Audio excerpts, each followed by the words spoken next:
All right, welcome back.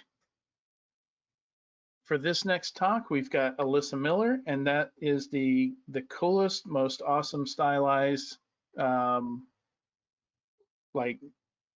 beginning to a slide deck that I've seen. That is awesome. I love how it looks embossed, like it looks raised, like it was stamped out like a license plate. That is super cool. Can I say stupid PowerPoint tricks, you know? I should probably give a class on it sometime. Yeah, so this is I think this is a really interesting one. I'm glad we got a talk like this, that you submitted something like this.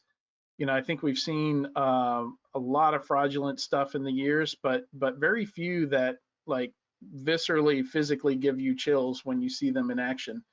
You know, and deepfakes are super creepy. I think most people will agree. So yeah, if you're, well, we're 1 minute away. I think we should wait until 3 o'clock just to be fair.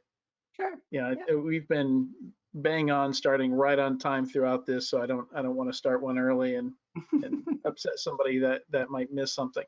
No reason to. But yeah, thanks for coming to talk at. I believe you're not. Oh man, look at the guitar collection in the background. All right, if we were super early, we'd have all kinds of stuff to talk about. I've actually been playing guitar and bass in between presenting people here. Nice. That's awesome. Well, it is 3 o'clock, and if you're all ready to go, I will turn it over. I am all set. Take it away, Alyssa.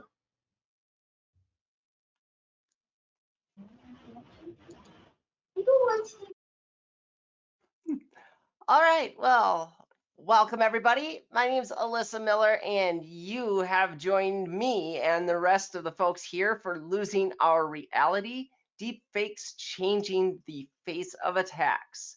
So if we've not met before, let me tell you a little bit about myself first. First of all, foremost, I am a hacker and a researcher. I have been a hacker all my life. Bought my first computer when I was 12, taught myself how to program in BASIC, quickly learned asynchronous modem communications, and started playing around with a service that, unless you're old like me, you might not have even heard of, Prodigy, before. So yeah, I've been doing this pretty much my whole life. I'm also an application security advocate for a company called Sneak. If you haven't heard of us, I can talk to you about that some other time. You'll have all sorts of contact information for me later. I'm also an author and a blogger, so I do have my website. I'll give you the link to that where I keep my blog. I'm currently working on a book that will be released in preview form fairly shortly. A guide on helping people start their career in information security. So kind of goes along with our last talk a little bit. And then finally, I'm also, speaking of our last talk, you met one of my co-hosts from the Uncommon Journey. Chloe Mastagi is another. So we do host that podcast on ITSP Magazine. So today, I want to take you guys on a journey. And it's a journey of sight and sound. And I want to begin by asking you to take just a moment and look around you. You might be sitting at a desk watching this. You might be on a couch. Just notice the things that you see around you. Take a deep breath in. What do you smell? What scents are floating in the air right now? What do you hear? What sounds are around? When we perceive the world around us, we use our five senses. Everything that we know, everything that we've based science off of, everything that we understand about this world is based on our five senses. But what I'm here to talk to you about today is the fact that attackers now have the ability to attack those very senses that we use to perceive the world around us. And this is the new attack paradigm of deepfakes. So when I talk about deepfakes, let's discuss really briefly what it is that I'm actually referring to.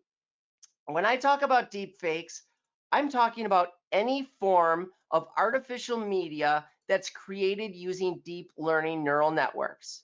Now, it might come in the form of still images, as you see in the upper right. It could come in the form of audio, or as most of us who have ever heard of deepfakes before, probably what you've seen are videos, like this one of Steve Buscemi at the Golden Globe Awards. Only that's not Steve Buscemi wearing a dress. I'm sorry. So you may have seen some of this media before. Ultra realistic, very difficult to tell that it's fake, other than clearly that's not Steve Buscemi's body. But these are all created using deep learning neural networks. Now, deepfakes began as a research project. Back in 2017, a paper was released detailing how researchers were able to create this type of media using these deep learning neural networks. And where most promising technology seems to take its foothold first, the porn industry jumped all over this. They realized that they could use this technology to take the faces of popular celebrities and place them on the bodies of the actresses in their porn videos. So you see images here of women like Natalie Portman or Gal Gadot or Emma Watson and Natalie Dormer, who are just some of the many celebrities who have been subject to this. In fact, there are websites now where you can go and for a fee, you can actually request videos with your favorite celebrities in them. But of course, that wasn't where things stopped.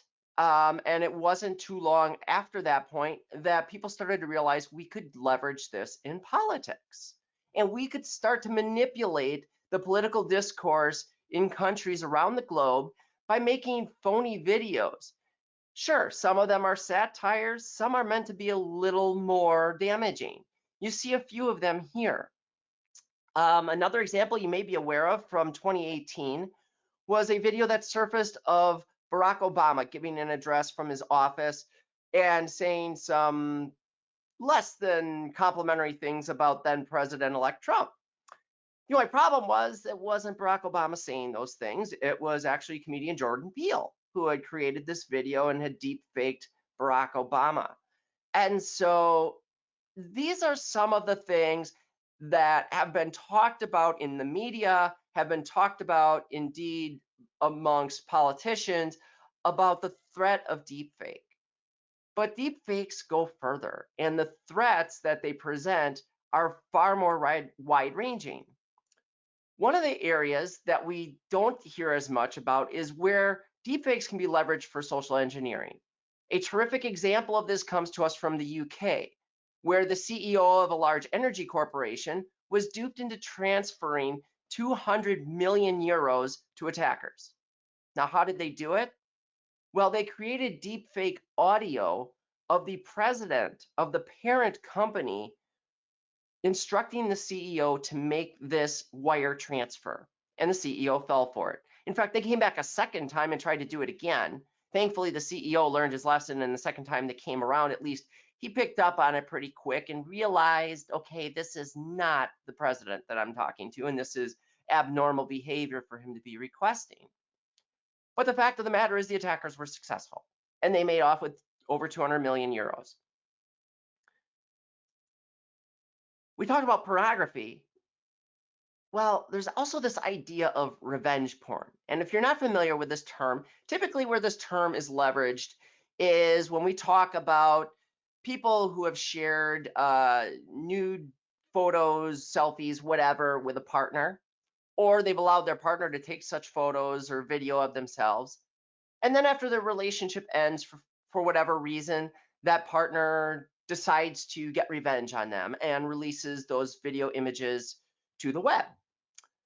Well, now we have the case where that video or those still images don't even have to exist, where potentially a disgruntled partner or ex-partner could create this type of media and release that to the internet. And while it's not real, it could still be just as embarrassing, just as damning, or even worse, because it could present scenarios that never actually occurred. But what about the business world? I mentioned that social engineering approach before. What about some other threats against business? What about using deepfakes to extort high-profile business leaders? Now, I show the example here. Okay, Jeff Bezos has not denied the real nature of any of the images and videos that were used to extort him. But do those videos, do those images, does that media have to be real in order to have potential threat to a high-ranking CEO? It only has to be believed long enough for it to have a negative impact on that organization or on that CEO or on that high-profile business leader to have a damaging and lasting impact on their marriage. This is a real threat. This is something that we face today with high-profile business leaders around the globe. You may have already seen videos of Elon Musk's face being put on the body of a baby. Now, yeah, that's pretty innocuous, but it wouldn't take really much additional effort to create more damning video of him in other compromising situations. Speaking of Elon Musk, what about this concept I like to introduce called outsider trading? So if you're familiar with insider trading, it's when people with insider knowledge of the inner workings of an organization use that sensitive information to profit and to bolster their stock portfolios. They may know that there's bad news on the horizon, and so they sell off their stock in advance, or they know that an upcoming development is going to cause a significant stock increase, and they might buy up that stock knowing that it's about to increase in price. Well, consider this scenario. Since I have my friend Elon up here at the moment, consider Tesla's getting ready to launch their next model. Call it the Model Q. And the night before, Elon is all set to go on stage and have his big launch, and he's going to, smash windows with sledgehammers or whatever he chooses to do this time.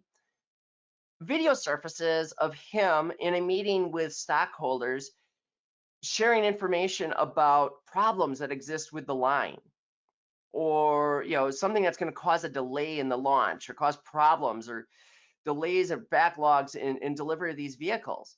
Well, what's going to happen to that stock? Naturally, it's going to plummet. But if that's a deepfake video released by an attacker, they could make use of this situation. They could plan this situation, short that stock, buy it up while it's depressed, and then when it recovers after news of the deepfake surfaces and the launch goes as expected, they sell off those stocks. This is a real threat that exists today that could easily be exploited by attackers. So if I can manipulate a large organization like Tesla and manipulate their stock prices such to my own benefit, what about entire markets? Could I manipulate the entire automotive market with just a few well-placed deepfake videos? And if I could manipulate a market, what about the entire economy of a small nation?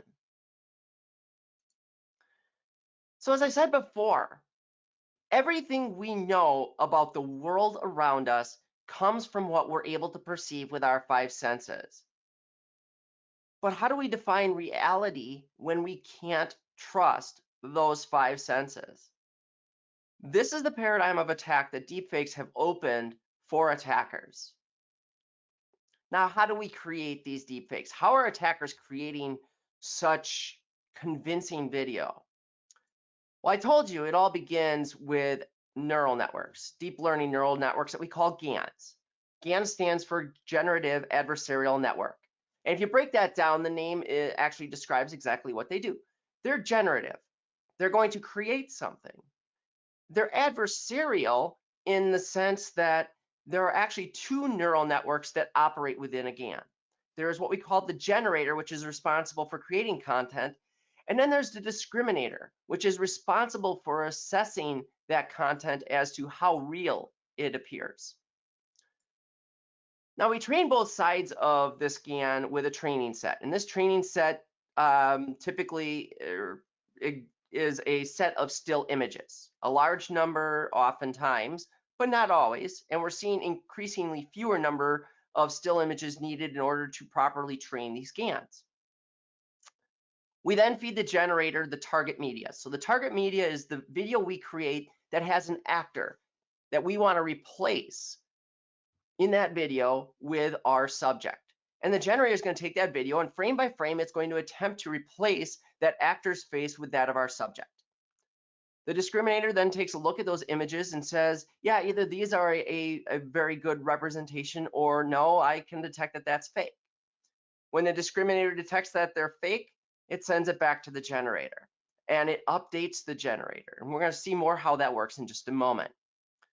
The first step in creating a deepfake, however, is that training that I mentioned. And in order to do the training, we first need that set of training images.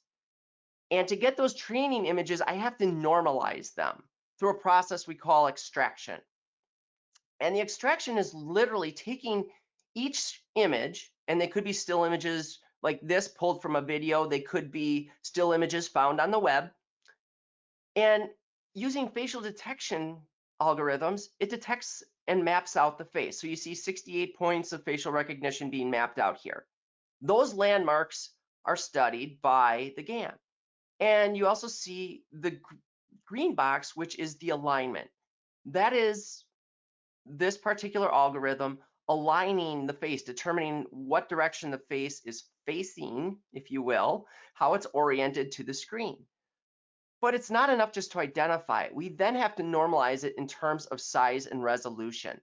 So what we see is that these algorithms will then take that image, take a fixed square around that face region that it's recognized, and reduce that to a specific resolution, or in some cases, if it has to, it would increase it. In this case, you see 254 by 254 pixels. And that is the standard training set image that we're going to work from. So the entire training is based off of that standardized image size and shape. And we'll see a little bit later why that becomes important. But so now when we go into training, what we're going to do is we are ultimately feeding those images to a two-part system within the generator. The first part is this encoder. And what the encoder attempts to do is take those images and represent them in what we call just a model. And that model is nothing more than a numeric way to represent all the aspects of that face that we need to capture in order to recreate a face. So the encoder writes that to our model. It then passes it to a decoder. And what the decoder is going to attempt to do is the decoder is just going to attempt to recreate that face from no information other than what's encompassed in that model. So it creates this new image that's an attempt to recreate the original image, and then it passes it to the discriminator. The discriminator looks at that and says how good or bad a job it's done in recreating that face. And it expresses that value in terms of what we call loss. So loss is really just how well did the decoder do in creating that image. It then updates the model that the encoder is using. It updates what we call the weights. And I'm not going to get into all the inner workings of how neural network models work, but just know that the weights are how the model adjusts itself and continues to get better and better. So the discriminator updates those weights, constantly making the encoder better and better. And so this process runs in what we call the training.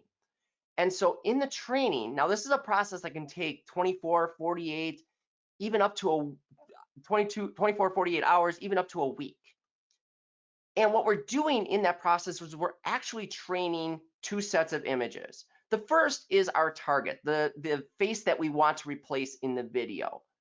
The second is the subject, or the person whose face we want to insert into the video. So here you're seeing images from a project that I worked on where I was simply replacing myself with Alyssa Milano. Now I take those two sets of training images and I actually pass them to the same encoder. So now that encoder is trying to build a model that not only mathematically represents my face, but also represents Alyssa Milano's face. So it's more generalized and it's able to represent the aspects of either of our faces. Then that model it creates is used by two decoders. Decoder A is going to try to recreate my face. Decoder B is going to try to recreate Alyssa Milano's face. And in that process, we're constantly improving that model and generalizing it to recognize both our faces and to be able to recreate them reliably. When that training's done, we now move into conversion. This is where we actually create the video. Frame by frame, I'm going to take that video or those images of me, and I'm going to pass them to the encoder. So the encoder is now going to take those images, represent them in the model, but now we're going to pass them to decoder B. So decoder B just knows it has this generalized model, and it's got to try to create Alyssa Milano from that. And that's exactly what it does. And the end result is my head with Alyssa Milano's face. This is the traditional process for creating deepfakes. Now, 48 hours, 72 hours, a week to do training may sound a little onerous. It can be. And indeed, it takes some powerful GPUs to be able to do that. If you're trying to do it on a CPU, it can take even longer. But there are apps out there that help with this. The one that I've been using and is most commonly seen these days is one called Face Swap. It's a GUI interface. It's super easy to use. It's built in Python. Makes the whole process a lot simpler. But it can be made even simpler still with this website called Deepfakes Web. Deepfakes Web, you just upload some training images, a video, a training video as well, and it will generate a video for you. Now, I can tell you I've tried that. I paid for it. There is a cost associated with it. The results weren't great. I gave them very good training material, and it took them about, I think, 6 or 8 hours to create the video back, and it wasn't very convincing. But it's there, and you can create some. If you're not looking for something to try to fool somebody, if you're looking more to do something satirical, it's great for that. Another application that was built a while back called Fake App is the blue icon here. That one's kind of disappeared from the market. You can still find GitHub repos that claim to have the original source code, although I wouldn't trust them because most have been found to contain different forms of malware and other nastiness you probably don't want to mess with. So I really wouldn't trust that one. The final one I mentioned here is this app that was released last year called Deep Nude. Deep Nude's whole purpose was to take still images of women and supposedly show you what they looked like undressed. Now, the reality is those images it was creating were just deep fakes where they took the face from the image you provided and they deep faked it on top of the picture of a naked woman. Thankfully, that app only lasted a week.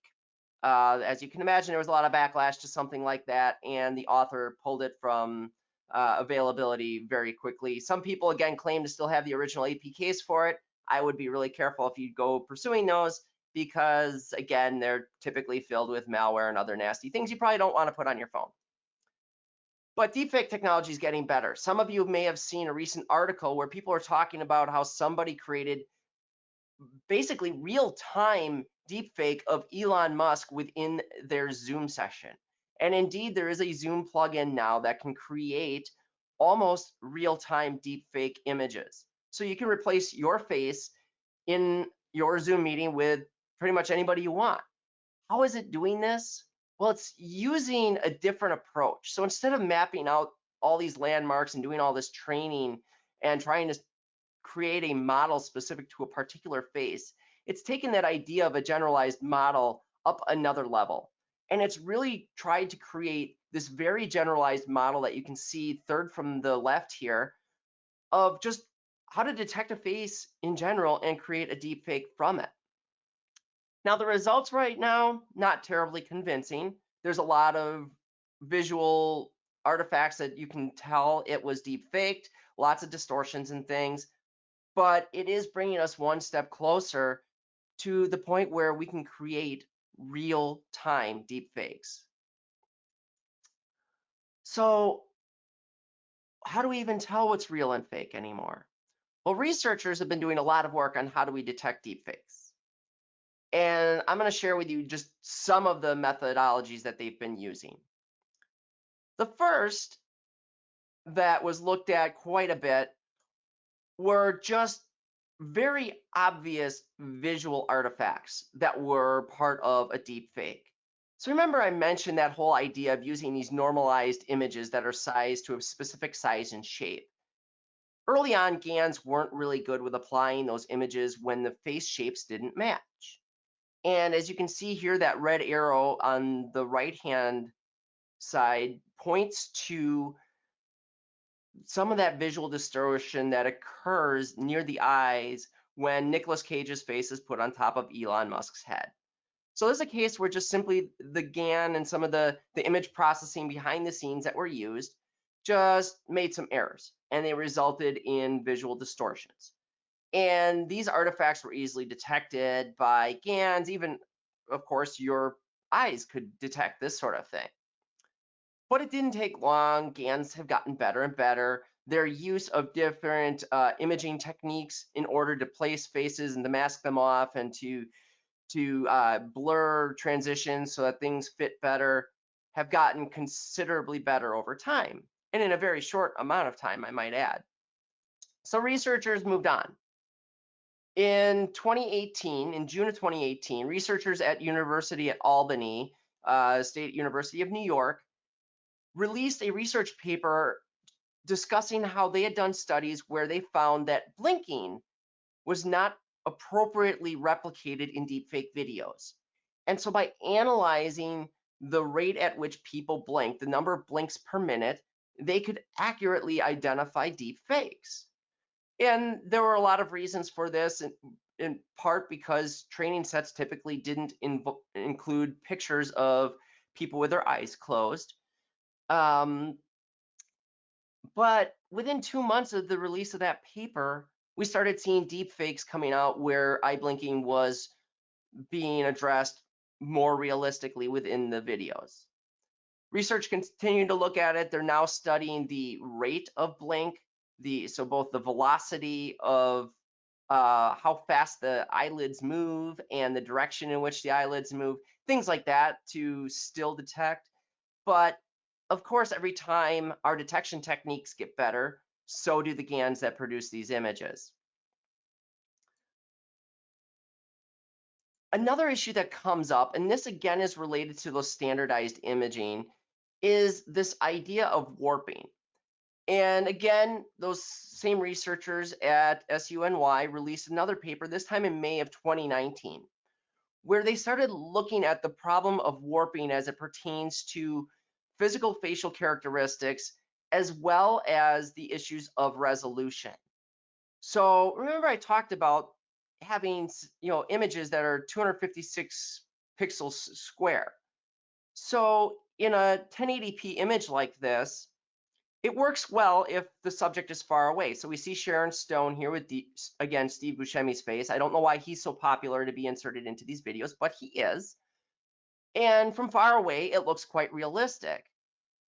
But later in this same scene, when the camera zooms in on her face and suddenly that GAN has to apply a small image to a much larger region, we see the issues. You can see the difference in resolution between the facial region and other areas of this frame, her hair, her shoulders, her blouse. You also see, if you look at the left cheek, some very obvious distortion in the shadows and the shape of that cheek. These are things that, again, GANs are very easily able to detect. And so researchers have been able to do this with fair accuracy. But again, as these models improve and they use larger and larger training sets, I've seen training plugins now that go up to 512 pixels by 512 pixels. If you think about that in terms of an HD frame set, the 1920 by 1080, that's a considerable amount of size for a facial region if we're talking 512 pixels. So we're going to continue to see that get better and better. Researchers know this, so they've continued looking at things. They're now looking at this idea of behavioral analytics. And in this case, they're not looking for visual technical issues or artifacts. Instead, they're actually looking at the facial expressions and different facial characteristics of the speaker in context of the content that's being delivered. So researchers combined at Berkeley and USC released this research in the latter half of 2019. And if you look, what they're taking a look at is this first row of pictures of Barack Obama, still images from a talk that he gave. This was a case where he was delivering a very gentle and caring message. He was trying to appear very empathetic. And as a result, you see his eyebrows are raised, his eyes are very open, he has a very soft overall appearance. He seems very caring. The next row down, however, was Barack Obama delivering a stern warning to North Korea. And there you see his eyebrows furrow a lot. His eyes are more focused and angry looking. Overall, his face, you see more of the lines around his mouth because of the serious message that he's delivering. Initially, when they released this research, the researchers reported a 95% accuracy rate. They expect that to be 99% accurate by the time the political season rolls around this year in the US. So that's great when we're talking high-profile individuals. But what about somebody for whom we can't build that big behavioral analytics model for because there's just simply not that much material? It doesn't work. So some other researchers at Cornell University are looking at how could we prevent deepfakes from being created at all. And they've leveraged this idea of adversarial perturbations. And what this is it's simply noise that's visually indetectable to the human eye that they insert into images that actually can wreak havoc on those facial recognition algorithms that deepfake generation relies on. So the first row, you see images that are untreated, and you see from the green box that the facial recognition is easily able to detect the faces here. In the second row, you see what happens after they insert that noise. Suddenly, there's numerous faces being detected, and none of them are actually accurate to the face that appears in those frames. And then, of course, that bottom row, as you can see, that's the actual noise that was inserted into each of these images. Now, this is promising technology, but again, it's not realistic to think that we can go out there and for every person in the world, take their images that are on the internet and replace them with images that are so treated. This is long-term. Maybe it's something we can do at the camera level, but it's not realistic to think we're going to get there anytime soon. And indeed, there's already research being done into how to improve those facial recognition algorithms to get around this. So it's great that we're focusing our research on all these technological innovations that can detect deepfakes. But the fact of the matter is, deepfakes are not a technological problem at all. Deepfakes are misinformation. And the reality, my friends, is that misinformation is a human problem.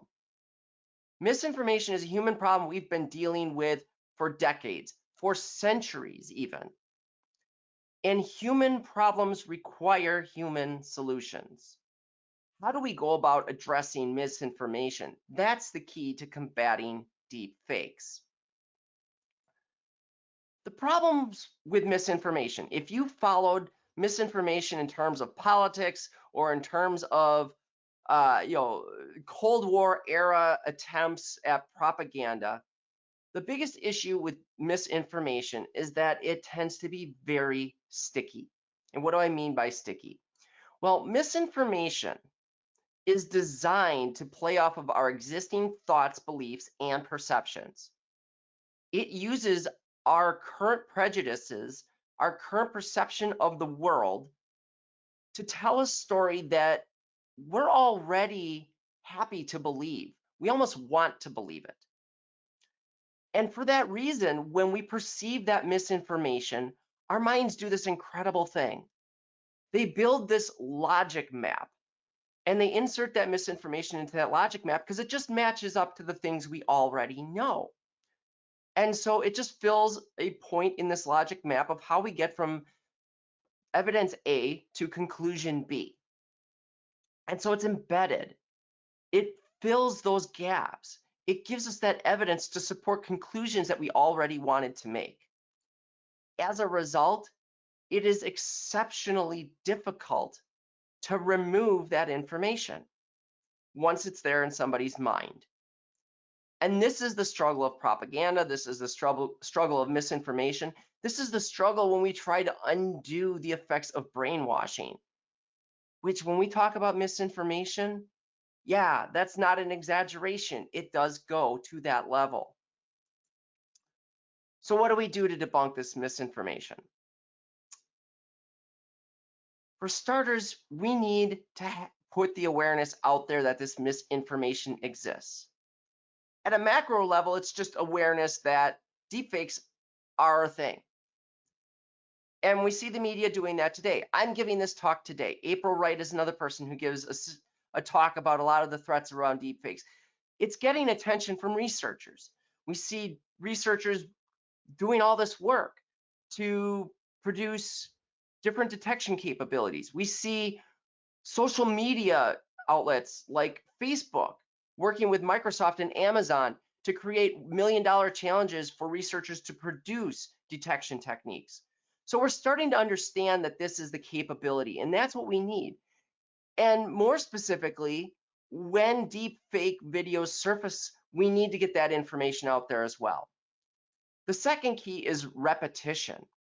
Those messages need to be repeated over and over and over again. It needs to be something that is culturally aware throughout our entire society. We need that ability, that awareness to recognize that there are things that we used to trust that we can't trust anymore. Our standard of evidence has gone up. We used to look at video evidence as kind of the gold standard, if you will. If it was on video, we knew it to be real. That's why we have so many surveillance cameras. That's why we see video evidence used in courtrooms being used to such a strong, powerful degree. Deepfakes threaten all of that. And we need people to be aware of that. We need to make people aware and repeat it over and over again that they have to question the things that they're seeing, the things that they're hearing. The last step is the part that often gets missed. And that is, we have to take that truthful narrative and use it in a way that we can replace that misinformation in that logic chain in the person's brain. So what that means is we have to understand how that propaganda, how that misinformation was constructed to play off of specific prejudices, specific beliefs, specific value sets. And we have to craft our truthful narrative in a way that plays to that. So when we think about what I talked about in terms of the threats to businesses, business has to start looking at misinformation as another incident. It should be part of our incident response plan. We should have those strategies in place for how we become aware of it, how we respond to it, how we work with the media to get that truthful narrative out there to replace the mythical narrative that's been injected into the minds of those who already were set to believe it because maybe they weren't real happy with our company, or they're just looking for a reason to believe that corporate America did something terrible, or that our high-ranking officials did something terrible. So that is the lesson to be learned here from a business perspective. Start looking at how you can build this into your incident response plan and treat misinformation as an incident. The good news is there are some positive intentions. There are positive uses for this technology. And in fact, many people have questioned, why did researchers ever create this in the first place? How could this have ever been a good thing?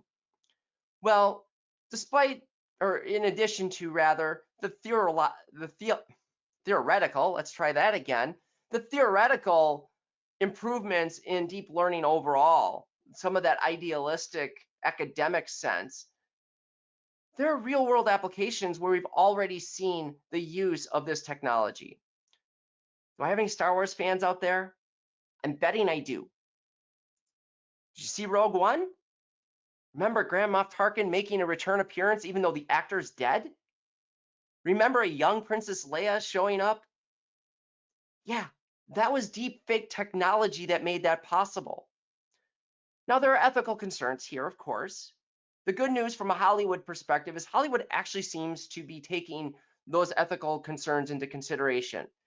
They spoke to Carrie Fisher before her death and got her permission to create this. In fact, Carrie Fisher was really excited that they would be able to create this video of her in her younger days and make it more consistent in the movie. They also went to the actor, and I apologize, I always forget his name, who played Grand Moff Tarkin, and they did get permission from his estate, from his family, to use his likeness in the movie. But this isn't the only place where we're seeing it used. GANs, the technology behind deepfakes, are being leveraged in medical imaging. Recent studies have shown that GANs can more accurately detect tumors at a far earlier stage than doctors. Better still, they can predict with amazing accuracy what the growth of that tumor will be. Again, far exceeding the capabilities of even the best cancer specialists out there today. So this is really promising because this is something that can help inform better treatment options, less of the try it and pray sort of approach that sometimes is still a reality when we think about cancer treatments today. And we're starting to see other research being done around this to even expand the usage beyond just tumor detection. Medical imaging will improve. But it's not just medical imaging. There are other cases in healthcare space where we're seeing this used. We're seeing augmented reality start to grow in terms of telehealth options. And what you see here is an augmented reality-based telehealth solution that uses deepfake generated video of a doctor. That doctor that this person is looking at doesn't even exist. That's not even a real person. But it's a doctor's image that was constructed by a GAN to maximize the friendly nature, the inviting nature of that doctor's face. The goal here being that people will be more apt to open up and to more openly share information about their current health situation via telehealth. That's important. If we think about the current situation we're in right now with COVID and the number of us who are having to use telehealth options today to speak with our doctors, making people more comfortable in those situations and more able to accurately express to their doctors what's going on is crucial. Then finally, we've seen political application. Now you could argue, and there is discussion for sure about the ethics behind this and whether this is really a good thing. I look at it and I think it's very innovative at minimum, and I actually think it's a good idea. This is a politician from the country of India. And in his district, he represents a constituency of people that span 12 different languages. If you know anything about India, there are numerous dialects that are spoken across the country. So he doesn't speak all 12 of those dialects. So he created an address to reach out to his people. He then had that address deep-faked, both audio and video, to make it appear as though he were delivering that same address in each of those 12 different languages that make up his constituency. He was widely popular as a result. People were very excited to hear one of their leaders expressing a message in their native tongues, something many of them had never witnessed before. This was truly groundbreaking, and I think we'll see more of that. To me, that's a positive use because there was nothing dishonest about it. He didn't suggest for a moment that he was speaking in all these other languages. It was made known that this was how this was created, but it was just a way for him to more directly connect to his people. So as I start to wrap up here, we're just about out of time.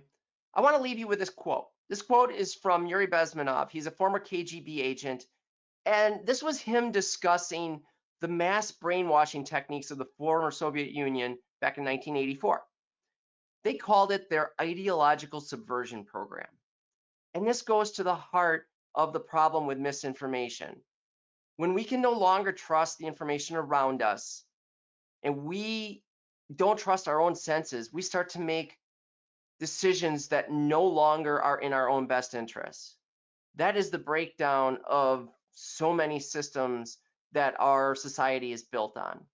So it's important that we be aware of this. It's important that we focus on the human solutions to how we combat deep fakes. Some other materials for you really quickly. Hashtag Project Deepfake. If you follow that on Twitter or LinkedIn, you can see some of the results of the projects I've been working on. I do have a system here with some dedicated GPUs that I've been doing some deepfake work with, seeing just how realistic I could get those videos to be. You can see some early results, that Alyssa Milano video that I created if you go to that YouTube link.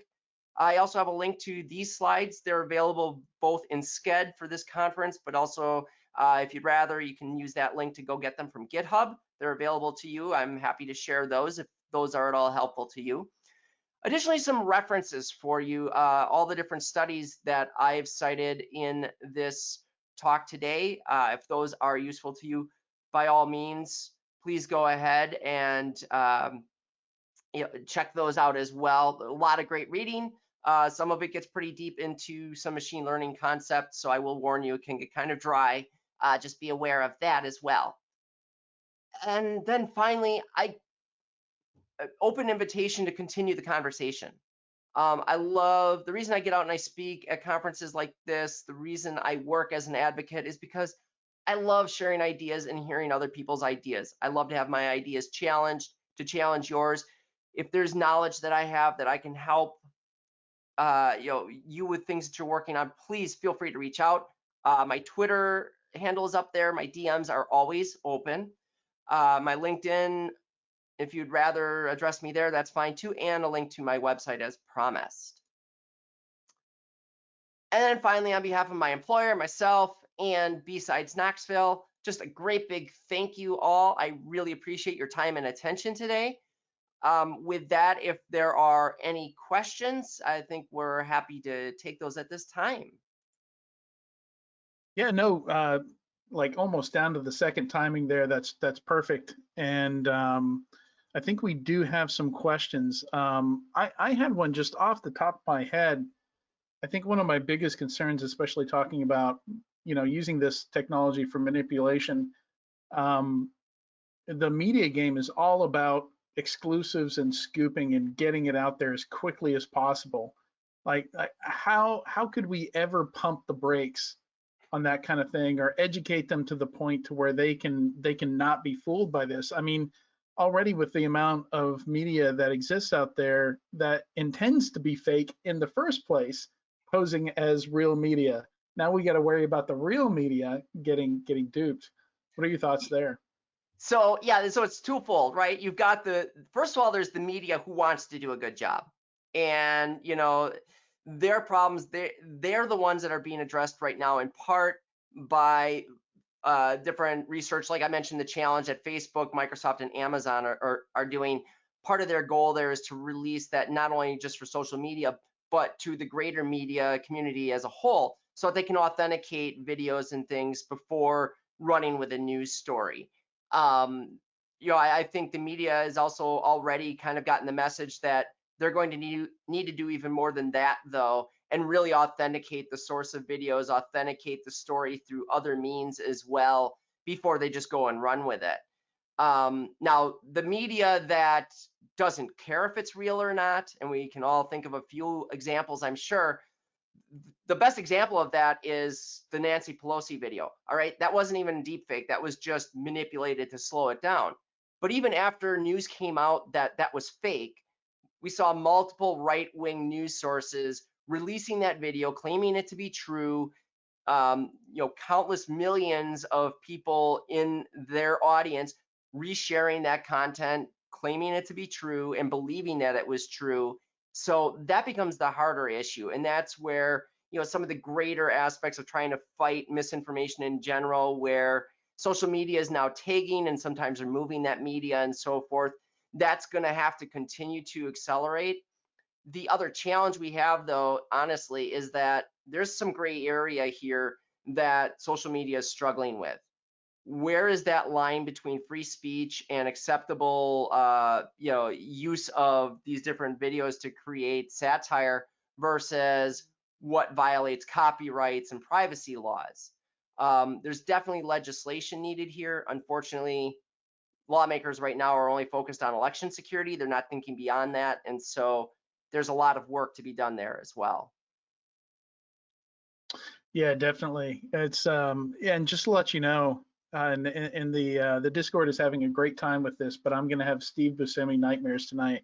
I know I keep seeing that. That's like the third time now it's passed by in my peripheral vision. I've seen that one in particular is horrible. I don't know why he's such a popular subject for deepfakes. It just everybody like him and Nicolas Cage. They're the No two. one looks like him. He's just has a very unique, like quirky look. Well, which is why he gets so much work in Hollywood, right? I guess, yeah. So yeah, I think we had some other questions here. Let me see what I've got. Somebody asking how many COVID-19 related fakes have you found? Honestly, I haven't seen a deep fake yet from that, and I'm actually surprised. Like I've been kind of watching for like Dr. Fossey to show up somewhere, deep fake, like Yeah. saying some nasty stuff about the president or something like that. But surprisingly, there hasn't been as much lately. I don't know what's kind of toned that down, but yeah, I haven't. If please let me know if someone sees some because I would definitely be interested in knowing about that. So somebody's asking, they're interested in how the noise is applied to live images in order to prevent faking. So it's basically like a summation. So if you take you're taking two images, you layer them together, and you apply it. And if you got down to, if you were like, so say you were going to do it in Photoshop, you would literally take two layers and just by applying, I'm trying to think how the mask works exactly. I apologize. But it's basically a masking technique where those pixels that aren't that static gray that you saw, that was the static gray is added just to make them more visible. But the way they're added is it's just individual adjustments to those pixels. It's a slight change in coloration and in I believe it's if you talk it depends if you're talking RGB or CMYK as to how exactly that gets adjusted. But yeah, it's just taking that and applying it over top.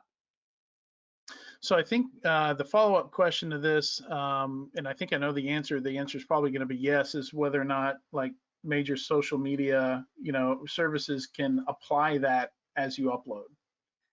That's what they're talking about doing. The research on it is still not complete, but I think that's, as you read through some of the follow-ups to the study, that was one of the suggestions.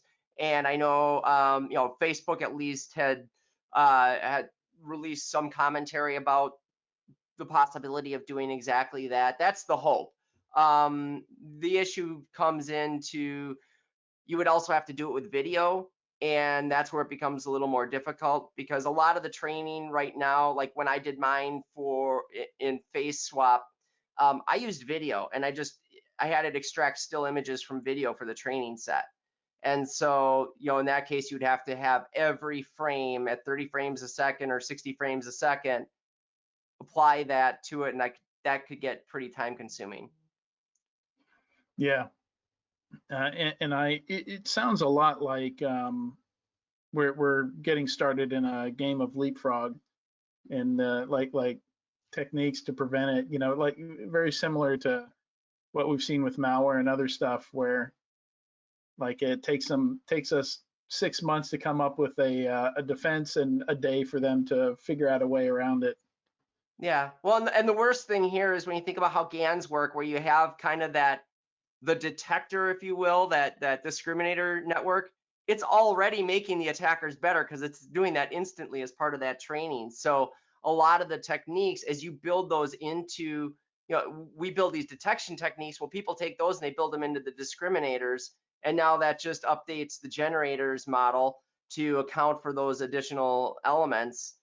And so that's, you're right. It's a constant cycle of attackers making the defenders better and the defenders making the attackers better. And it just happens at a faster pace now because we're talking machine learning.